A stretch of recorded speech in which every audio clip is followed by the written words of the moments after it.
ઓછી કરે છે અને આપણે મહેનત કરી તેમ છતાં આપણે ફક્ત 6 લગ્ન નોંધાયા છે અને એ 6 લગ્ન આપણે ધામધૂમથી પાભર મહાજન તરફથી કરીએ છીએ અને આદર્શ લગ્નથી આપણે 8 લગ્ન કરેલો અને હવે પછી આપણે આદર્શ લગ્ન ચાલુ રાખીશું.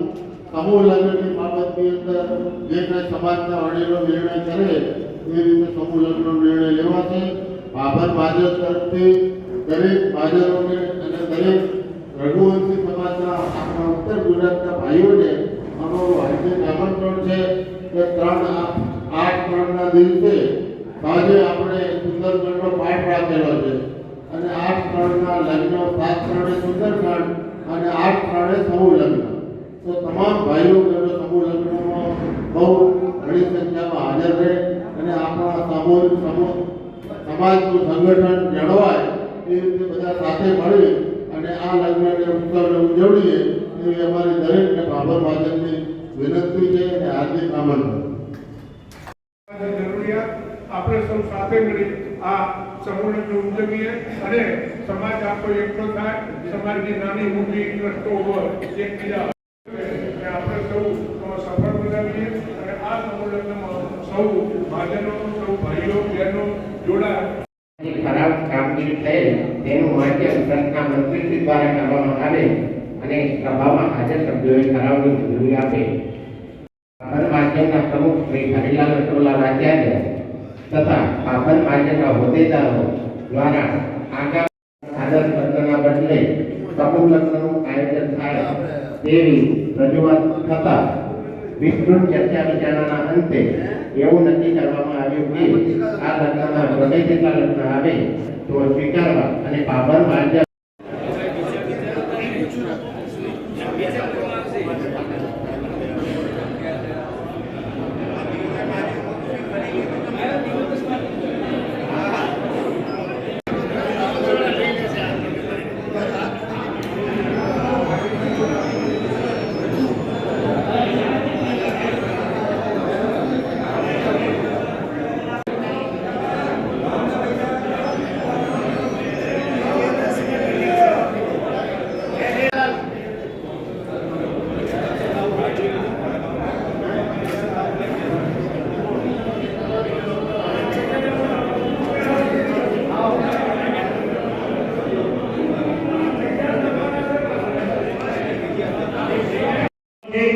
અને આપણે જોરદાર તાળીઓના ગણગણાટથી હોઈને વધાવશું.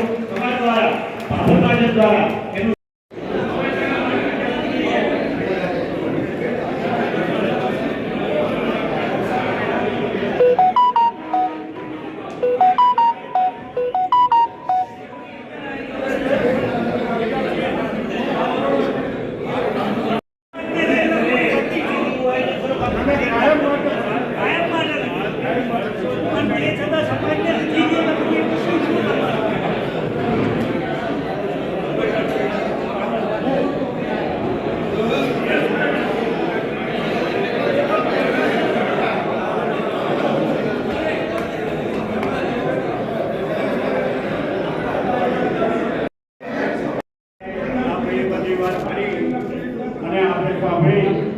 અને ખરેખર આ પૂર્વજો એના પહેલા એક મોટો પૂર્વરિવાજ છે એ આ લોકોને ખ્યાલ નથી કર્યો.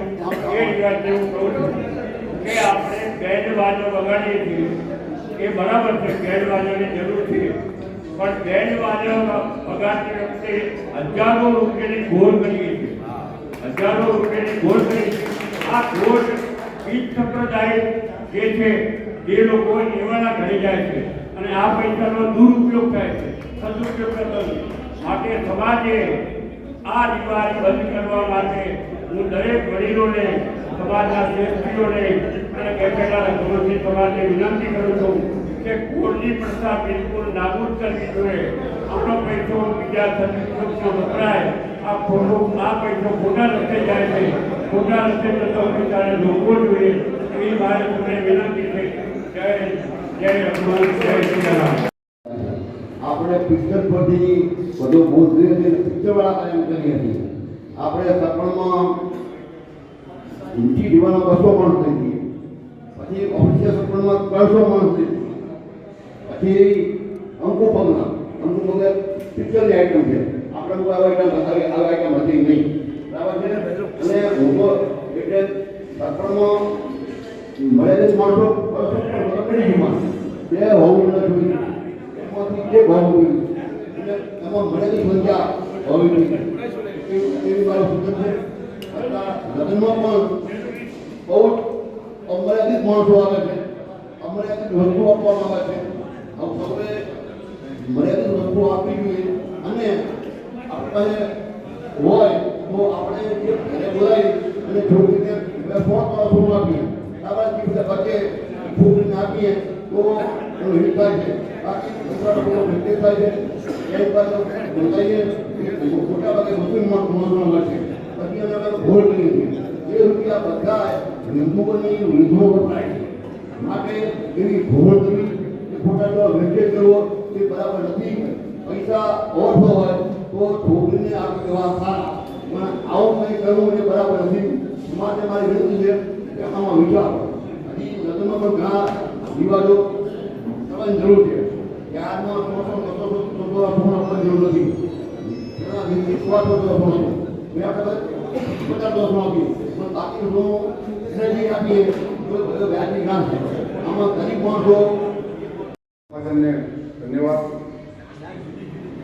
એજન્ડા આપણે પાસ કરી નાખ્યા છે, જે રૂટીન આપણા એજન્ડા છે.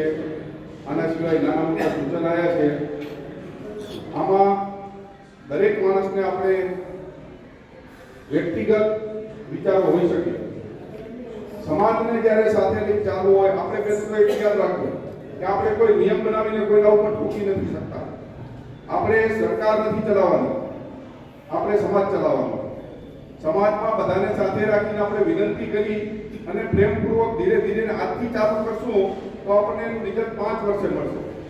આજે આપણે એમ વિચારીએ કે આજે કાલથી આમ કરી નાખીએ, સુધારા કરી નાખીએ, બહુ શક્ય નહીં બને. બીજી વાત કે પ્રસંગો આપણે જે કરીએ છીએ, સત્સંગમાં 500 માણસ, કંકુ પગલામાં 300 માણસ, 100% આપણે વિચારવું જોઈએ એના કે આપણે માણસોની મર્યાદા આપણા આર્થિક સંજોગો, આપણા પરિવાર પ્રમાણે આપણે મર્યાદામાં માણસો લઈએ તો ખોટા ખર્ચામાં કોઈને તણાવ ના પડે. એમને કેવું મધ્યમ વર્ગ ખેંચાય છે, સાચી વાત છે, ખેંચાય છે. પણ બીજી તરફ હવે હું કહું કે દરેકે પોતાની મર્યાદા બી સમજવી જોઈએ. મારી પાસે મારુતિ ગાડીઓની ક્રુશિયાની BMW ગાડીની જો BMW લેવા જાઉં તો ફોટો ખેંચી જાઉં. એટલે દરેક માણસે પોતે પોતાની આર્થિક પરિસ્થિતિ, પોતાના સામાજિક સંજોગો વિચારી અને પોતાની મર્યાદામાં રહી અને માણસોની મર્યાદા તો આપણે લગ્નમાં કેવું થાય છે, લગ્નમાં આવે તમે આપણે અહીંયા બેઠા છીએ, લગ્નમાં ધારો કે તમે કહો કે અમદાવાદ, હવે અમદાવાદમાં લગ્ન કરે 1700, 1800, 2000 માણસના પરિવાર રહે છે. હવે કોઈ પણ વ્યક્તિગત ધંધાદારી માણસ હોય, કોઈ પણ હવે એને મદ્રાસમાં હોય, બેંગ્લોર હોય, દિલ્હી હોય, બધેથી માણસો આવે, આપણને એમ લાગે કે 3000 માણસ ભેગા કરે. પણ સામાજિક પરિસ્થિતિ એવી એક સમાજના માણસો હજારો, બાકીના રિસેપ્શનમાં બીજા બહારના માણસો આવતા, વેપાર ધંધાને અનુરૂપ. પણ જે પ્રશ્ન આપણા સામાજિક લાગે વળગે છે, કંકુ પગલા, તો એ આપણા સમાજ પૂરતો રિવાજ છે. એવા બધામાં આપણે 100% મર્યાદા નક્કી કરવી જોઈએ કે કંકુ પગલા છે, સરપંચ છે, આ બધામાં આપણે પારિવારિક રીતે વિચારી અને જરૂર પૂરતી સંખ્યામાં માણસો લઈ જઈએ અને જરૂર પૂરતી સંખ્યામાં આપણે એની ઉજવણી કરીએ તો સમાજ માટે ધીરે ધીરે દાખલારૂપ બેસશે. બીજી વાત, દશાની વાતને સરપંચ ભાઈ બેસણાની વાત થઈ. દશાની વાતમાં અને બેસણાની વાતમાં આપણે 4-4 કલાક સુધી બેસવું અને દસો ચલાવીએ. પછી આપણે એમ કહીએ છીએ કે શાંતિ નથી રાખતા. માનવ સ્વભાવ છે, તમે 1 કલાક 2 કલાક શાંતિથી બેસી શકશો. અત્યારે આપણે મીટિંગ ચાલુ છે, 5 મિનિટની વિશેષ પડે તો આપણે અંદર અવાજ ચાલુ થઈ જાય. આ જ પરિસ્થિતિ આપણી બેસણાની છે. બેસણાનો સમયગાળો ટૂંકાવવો જોઈએ. રહી વાત દશાની, દશામાં આપણે ઘણી વખત આગળ રજૂઆત કરેલી છે કે વેદોમાં અને બીજા બધામાં બી એમ કહ્યું છે કે ભાઈ આપણે ભોજન નહીં લેવું જોઈએ, દસો કરવો નહીં જોઈએ, પણ જૂની પ્રથા ચાલી આવે છે. વડીલો એમ કહે છે કે દસો અમારે કરવો છે. હવે તો દશામાં મીઠો દસો નીકળ્યો. હવે આ બધા લાગણીના સવાલ છે. કોઈને તમે એમ કહો કે મારા બાપા કઈ ગયા હતા કે ભાઈ બધાને જમાડજો, સમાજને પ્રેમથી જમાડજો, ભગવાને મને ખૂબ આપ્યું છે, હું લીલી વાળી મૂકી જઉં છું, મને હોવાનો પૂરા થાય તો તમે તારે મીઠો દો કરજો. એનો તમે શું જવાબ આપો? આપણામાંથી કોઈ અત્યારે એમ કહે કે મારા બાપા ગુજરી ગયા અને મારા બાપા મને મીઠો દસો કરવાનું કહી ગયા હતા, લાગણીનો સવાલ છે. આપણે એનો શું જવાબ આપશો? આની પાસે છે કોઈને જવાબ? હું પોતે દશામાં નથી માનતો. મેં મારા માતા પિતાના દશા નથી કરેલા. 85 વર્ષે ગુજરી ગયા. શરૂઆત થઈ કે દશા આપણે નહીં કરવા જોઈએ, ભોજન ઓછું કરવું જોઈએ, મેં નથી કરેલા. મેં મારા સગપણમાં, મારી દીકરીના સગપણમાં 25 માણસ જ થઈ ગયેલો છે. પણ આપણે સમાજને એવી રીતે બાંધી નથી શકતા. આપણે કર્યું એટલે બધા કરે એવું જરૂરી નથી. આપણે વિવેક કરવો પડશે, પ્રેમથી એમને સમજાવવા પડશે. આજથી ચાલુ કરશું તો આપણને 15 દિવસે, અરે ભાઈ 2 વર્ષે 5 વર્ષે એનું રિઝલ્ટ મળશે. અને સૌથી વધારે હવે ભાઈએ જે ડોક્ટરે કહ્યું કે મહિલા મંડળની બહેનો ભેગી થઈ, શરૂઆત મહિલા મંડળની બહેનોએ જ કરવા જેવી છે. સૌથી વધારે દેખાદેખી પરિવારમાં વેવાઈને ખબર નથી હોતી. બે વેવનું નક્કી કરીને આવે મેં આ પ્રોગ્રામ રાખ્યો છે, હવે મહેંદી રાખી છે, મહેંદી પછી હલ્દી રાખી છે, હલ્દી પછી આ રાખ્યું છે. ખરેખર આપણે જો કંટ્રોલ કરવો હશે સમાજને, સમાજમાં સુધારા લાવવા હશે આપણે, તો આપણે પુરુષો એકલા બેસી નક્કી નહીં કરી શકીએ. તમારે આમાં આપણે મહિલા મંડળની બહેનોને, આપણા ઘરની પરિવારની દીકરીઓને આમાં સામેલ કરવી પડશે અને એ શરૂઆત કરશે તો જ આ બધું શક્ય બનશે. આપણે એકલા નથી કરશું તો ઘરે જઈને, હમણાં તમે ઘરે જઈને એમ કહેશો મારે કાલે નથી કરવી હલ્દી, ઘરે તરત ભોજપણ ચાલુ થશે, બાજુવાળાએ કરી હતી, તમે કેમ નહીં કરો? હા, એટલે બહેનોએ જ કરી છે, એટલે બહેનોને આમાં આપણે સામેલ કરવા પડશે. એમના બધા જે છે સૂચનો સારા છે, સૂચનો સારા છે. અત્યારે આપણે એકલા છીએ. લગ્ન વખતે મહિલા મંડળ ભેગું હોય છે. લગ્ન વખતે મહિલા મંડળ ભેગું હોય છે. 2,000, 5,000 માણસની મહેનતી હશે. આ ટાઈમે તમે બધા મહિલા મંડળને સાથે રાખીને આમાંથી આપણે આ વિચારોને અમલમાં મૂકાય એટલા મૂકવા જ જોઈએ, મૂકવા જ જોઈએ.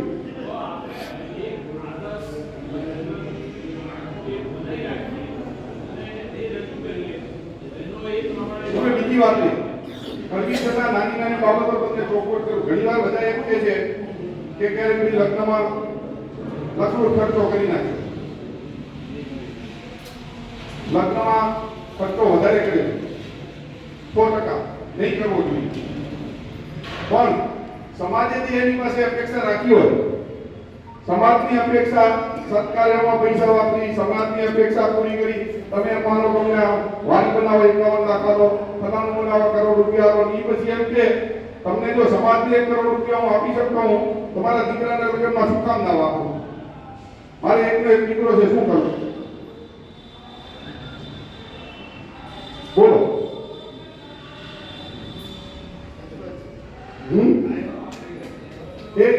આપણે શું કહી શકીએ? એટલે નિયમો બનાવીએ, ફરજ પાડીએ એના કરતા આપણે ચેરિટી ડિટેલ્સ ફ્રોમ હોમ. અત્યારે જે લોકો આપણને અહીંયા બેઠા છીએ અથવા તો જે લોકો આ વિચારો સાથે સંમત છે એ લોકો પોતાના ઘરે પ્રસંગ આવે તો આ પ્રમાણે કરવા તૈયાર છીએ. બોલો.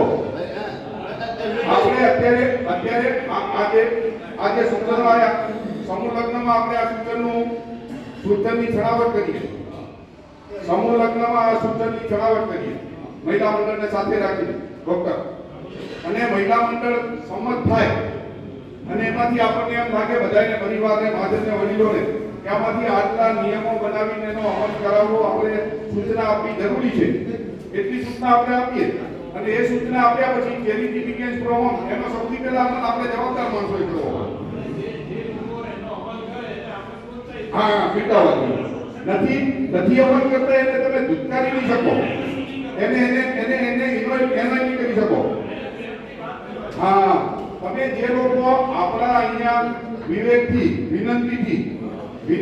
ને વિવેકથી જે આપણે સૂચના આપીએ અથવા તો નિયમો બનાવીએ એનું પાલન કરે તેનું જાહેરમાં સન્માન કરો. એનું જાહેરમાં સન્માન કરવું જોઈએ. તો લોકો પ્રોત્સાહિત થશે કે ભાઈ આ ભાઈ જસુભાઈ સગી કરવા ગયા હતા 15 માણા લઈ ગયા. આપણે જ્યારે જે કોઈ વસ્તુ નક્કી કરીએ કે 8-5 ભાઈ 1 મિનિટ સમૂહ લગ્નના દિવસે તમે જે કંઈ નક્કી કરો કે ભાઈ આપણે આટલી સમાજની જરૂરિયાતો છે ને આટલા આપણે નિયમો પ્રમાણે વિનંતીથી વર્તવું જોઈએ, ફરજિયાતથી વર્તવું જોઈએ. દરેકે પોતપોતાની રીતે અને